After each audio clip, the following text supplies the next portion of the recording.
As the wind erodes and the water corrodes, altering everything we think we know, but we don't. It's all temporary, and it used to, but now the thought doesn't scare me or keep my feet from following one after another until I slumber. Then my mind, not my feet, wander and dream of people and places I'll never see again.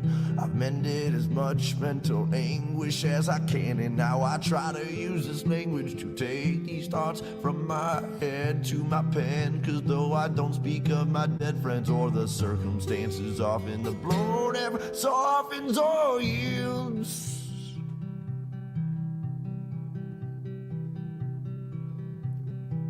I'm in a desolate field, lonesome stargazing, night blazing, chasing traces of remembrance and reverence of relevant friends and acquaintances, and faceless and nameless names and faces. And while my mind is racing through these photo albums and quotations, all these people and places far from me, for only land and stars I see when I'm outside of the Mile High City, which is not my city, for I was born 1,000 miles northeast of there in the land of beer and lakes and pistol fire on MLK's birthday, where there is no minorities and segregation's mandatory. But that's a whole nother story altogether, and no matter the weather or hardships that any place brings, I'll still laugh when people shiver and say it's freezing, or say, hey, no, wait, I already had, I guess it's a Midwest thing, and I'm a mess from a dirty city and brought most of this filth I've gathered with me. Welcome to episode 32 of Experience Annie Weins Live, where we're going to get into what it means to be a victor, a victim, or a villain. It's all the way you perceive the world and the language you use when talking about things in the past, the present, and the future. Coming up right after the verse.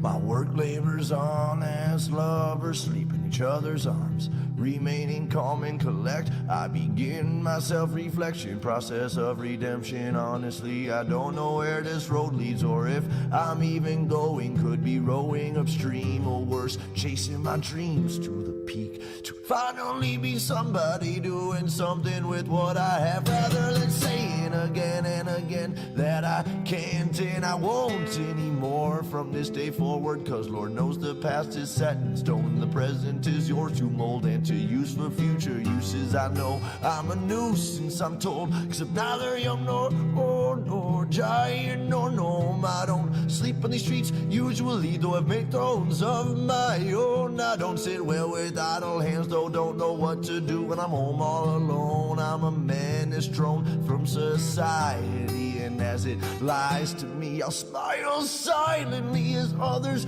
do as they please. I am watching and listening, and I'm grinning all the while, cause sometimes all you can really do is smile. So as the work labors on, I'll keep on singing my songs, and this day is never done. We just keep on spinning around that sun, and well, through all these miles and trials, all I've learned to do is smile. Is to smile.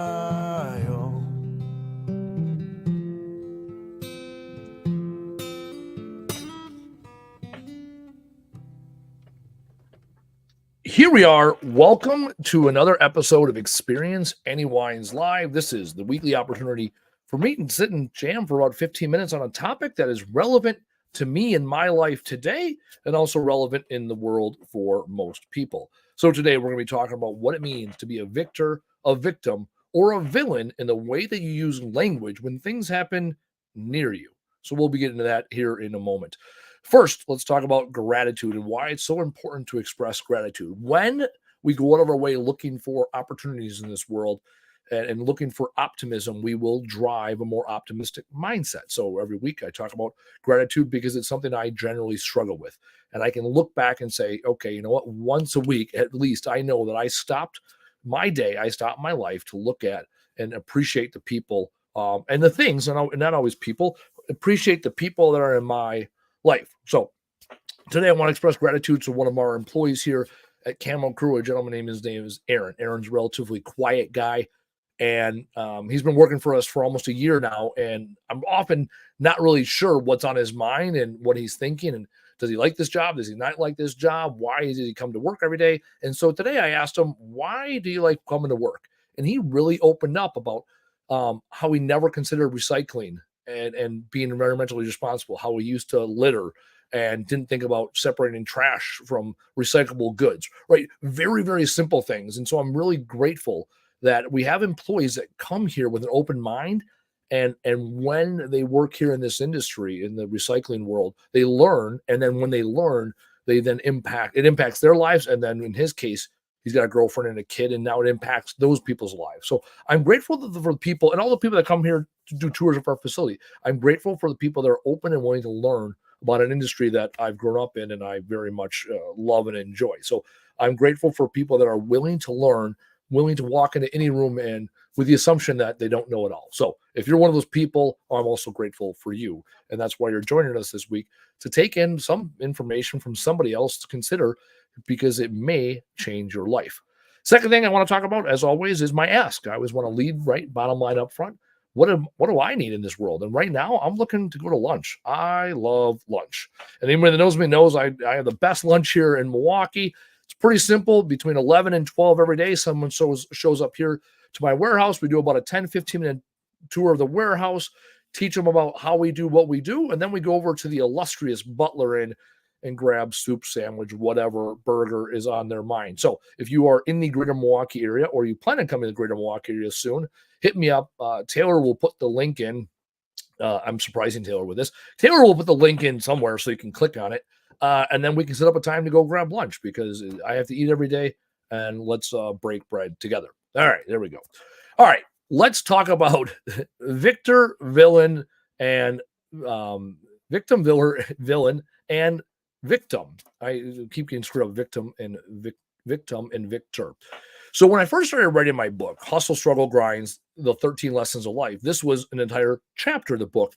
And it didn't fit the rest of the book. As I went through the process with Amelia and her team over at Pithy Wordsmithy, we took this concept of a book, and then we turned, and after 3 months, she came to me and she goes, Andy, we really don't have anything here. We got a bunch of ideas and they're all over the place. And yet there's nothing concrete holding things together. And one thing I notice about you is that you're very particular about your words, and you'll restep and restate positions, and you'll pull back until you have the right words to articulate how you feel. And I go, yeah, because words fucking matter. And that's how we came up with our book title. And so this chapter never made the book because it didn't fit. However, there's themes of this that do fit the book. And even as I tell this story, I talk about how I was a victor in the moment, right? I could have been a victim, be like, oh, she doesn't like my ideas. She doesn't think that I have a good enough book, right? Or a villain, and been like, oh, what do you fucking know, right? I'm the smartest guy in the room, right? I got all the answers. Instead, I said, okay, well, what do we have, right? Let's celebrate what we do have. Oh, we're not going to write this book, Hustle, Struggle, Grind, the 13 Lessons of Life. We're going to write this book, Words Fucking Matter, Retrain your brain to use language that serves you. Okay, let's go that route. I was excited about that. And that was a simple case that I'm talking about now, in which I chose to be the victor. I chose to look at this new information as an opportunity for improvement.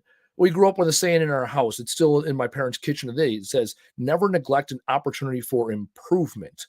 And when you go into life with that mindset, you will habitually be the victor in every situation. I've had many failures in life. I've had, I would argue, more failures than most at 40 years old. I've lost businesses. I've gone through a divorce. I almost got kicked out of the army at one point. I have failed along the way. And like Rocky Balboa talks about, it's not about how hard you get punched. It's about how often you get up. And the goal in life is you only need to get up one more time than you've gotten knocked down. And that's what victors do. That's what winning's all about, as Rocky Balboa says in the speech in one of my favorite movies, Rocky Balboa. You don't need to have this big cinematic, event in your life, right? Look at what's going on in your daily life and how you talk about it internally in your head and how you talk about it to others. So when you get new information that might not be consistent with what you thought, do you break down and say, oh, woe is me, I'm a victim, right? Victims often use excuses, right? I couldn't because of that. Oh, I wasn't on time because of traffic. Oh, I didn't get my part of the project done because Johnny got me his slides late, right? You are providing an excuse, right? And an action coach uses this great methodology. They use a BED, blame, excuse, and denial, or OAR, ownership, accountability, responsibility, right? That's a choice.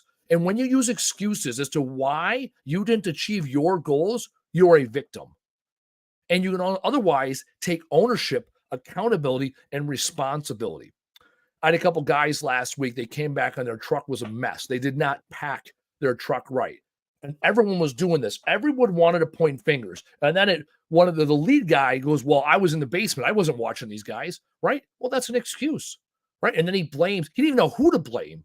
He wanted to blame somebody, right? And blame, that's when you start to become the villain in the story, because now you're not taking any ownership, accountability, or responsibility for the situation. You want to blame others because it can't be you. You're not at fault, right? Your narcissistic tendencies puff up and your ego gets big, and all of a sudden, well, I can't be at fault here. Let me blame somebody else. That's a lot easier. And now you start to transform from the victim to a villain.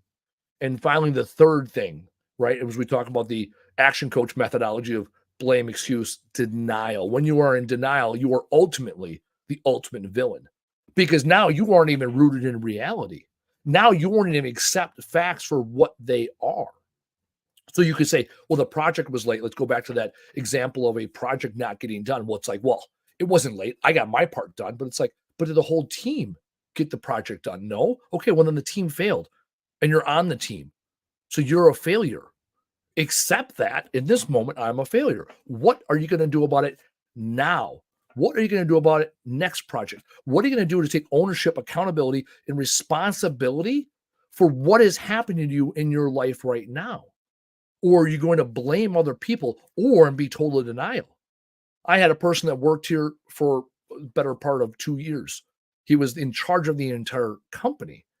And when he was approached with the numbers, the data, it was always excuses. It was always denial. Oh, it's not really that bad, really, because the numbers show it's that bad. Well, things are getting better. Really? What data do you have to provide that is getting better? And now you're using villain language, and I'll be very blunt about it, right? Because you're not rooted in reality. And what ends up happening is when you root out the villains in your life, and sometimes they're in your own brain, when you root those villains out with facts and figures, they go away because they can't handle the heat. They can't handle reality. And I'm no different. I have a tendency to blame everybody for everything, right? Everyone has a predisposition, excuse, blame, or denial. I have a tendency to blame others. I know that about myself. When I have argued with my siblings, I'm going to blame my siblings.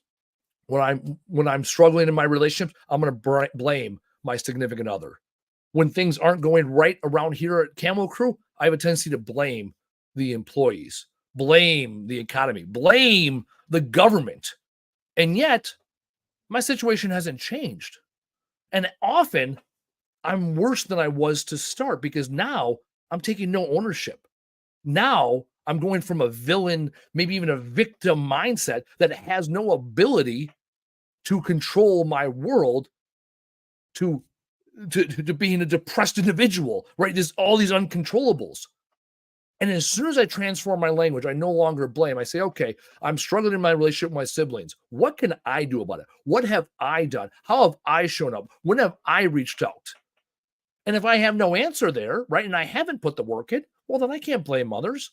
I can take ownership, accountability, and responsibility for not taking forth action if that person's not a good fit for me in my life right now. And then say, okay, I'm not blaming them for who they are. They're not a good fit for me, and we're good there. When I was in a relationship, I would often blame my significant other for what they did or didn't do. And yet, like my brother says in one of his songs, right, the answer is often in the mirror. And we all have heard that adage before, right? What have I done in my relationships? Where have I shown up? Did I stand up for myself? Did I hear what the other person needed in a relationship? Did I provide them those things?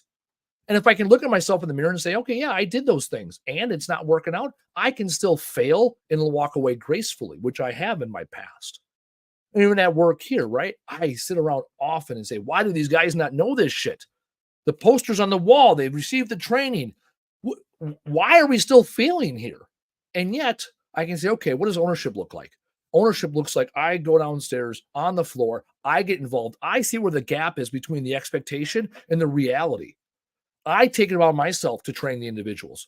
I take the opportunity to coach up people. This morning, we had a situation where an employee came in Monday morning, fired up. He was fired up because he didn't get hours last week. And he was pissed off and he wanted to start things with people. I could sit back and let him start arguing, right? I could be the victim and be like, oh, I don't want to deal with this shit. It's a Monday morning, 7 o'clock. I'm tired. I haven't had my regular coffee yet. I don't want to deal with this. No, I walked up to that employee and said, hey, let's go have a conversation. I chose to be the victor in that situation. I chose to have a no shit conversation with that person. And when they wanted to provide excuses and denial, I said, stop, let's agree, let's get to the facts, right? And so now we had a conversation about the facts. And once we have a conversation about the facts, we both have the opportunity to now be the victors, right? This is a win-win proposition when you start using this language. And so this in this particular instance that happened this morning, we both understood the facts. I was being told he was lazy, wasn't carrying his weight. He was telling me, no, I'm a really hard worker. I do what I got to do around here. I said, okay, we can both have different set of facts here. I'm not going to change what I heard. I'm not going to change what I've heard you say. So now that we're on this level playing field, we both have the facts, right? The facts are that you're not meeting the expectations that you have in your head or you think you are meeting. So go out today and prove to me that you're this person you say you are versus this person other people have painted. And now I'll find out later today how the day went and how the employee went. He has the opportunity to be a victor. And if he wants to be a victim or he wants to be a villain, which is even worse, getting all the other guys riled up, being in denial about his inabilities to work, well, then he can go be a villain or he can go be a victim somewhere else. Because my standards are, I want people that are victors in this world. I choose to act like a victor. I choose to put the work in. I choose to take accountability, responsibility for my thoughts and my words and my actions. And when I do that, I surround myself with really good people. And when I choose not to, I'm generally living a life that I don't want to be living. And yes, it can be harder, more difficult at first, right? It's pretty simple to live a life as a victor. You take ownership, accountability, and responsibility. I keep saying those three words because they are really that important. And when you shape your language like that, when you start talking about what I'm going to do, use I language, not you language, especially the people that have a predisposition to blame, like I do, start using I language. This is what I'm going to do. This is what I did. This is what I need to do moving forward. Instead of the can't, won't, don't. Instead of the you should, you shouldn't language that often we find ourselves using when things don't go to plan. When you shift that language, you'll find out quick, fast, in a hurry who's going to get behind you. When I use that language around here, I have employees that follow me, and the ones that don't follow me aren't allowed to work here anymore. It's really that simple. When I use that language with my family and friends, it comes out to me very simple. Who is willing to invest in themselves and invest in the relationship with me so that we can have a great relationship? And for the people that aren't willing to put the investment in, okay. Relationships aren't always 50-50. If one person's 20 and the other person's 20, well, maybe it's not a good time, right? Sometimes one person can be 20, the other person can be 80, and that works. You have two people that are willing to put 20% in, you have a gap there, and you can still walk away as a victor and say, you know what? Right now, it's not a good fit for me. Right now, I'm going to focus on me. Right now, I'm going to do that. I spent time with my my godson this weekend. His mom reached out to me. He's been struggling. And she said, hey, this is where he's struggling. At first, I was like, man, I haven't seen him since Christmas. I've seen him a few times. I haven't spent real time with him since Christmas. And I kind of kicked myself like, yeah, what do I got to do? Like, he's kind of screwing up. And instead, I just said, hey, what is he doing this weekend? I have time on Sunday. And when I picked him up on Sunday, I said, hey, we're going to hang out today. We're going to go to work. And I brought him to work here. And we worked for 3 or 4 hours. 14-year-old kid, kind of screwing up in school because he's 14. It happens, right? After 2 hours of work, and I made him work, and he was keeping up with me on the work we were doing. He goes, Yeah, this is kind of fun. I kind of enjoy doing this. And I didn't even tell him I was going to pay him yet. He chose to be a victor in that situation. At 14, he realized the power of hard work. He didn't say, oh, this is stupid. Why do I got to do this? It's Sunday. I just want to be on my phone. I want to play video games. I thought we were hanging out. No, he was looking at it like, all right, you know what? I'm learning a skill set. I'm spending time with my godfather. We were both listening to music and just kind of hanging out and talking, right? Like a 14-year-old and a 40-year-old guy that haven't figured out life quite do. And at 14, he figured out that this is the moment he can embrace. My challenge to you is simple this week. Look at the situation you're finding yourself. Good, bad, indifferent, ugly, everything, right? What is the optimism in there? What can you control? How do you shape that language where you're now the victor of that moment? You're a victor of that result. You're a victim of your own story instead of a victim of your circumstance. When you go out and do the three things, you will become the victor that you need to be. And those three things are the same thing every week because they're consistent. They work. They are simple. Do the fucking thing. Tell the fucking world and show the fuck up. We'll see you next week. Through all these miles and trials, all I've learned to do is smile. Is to smile.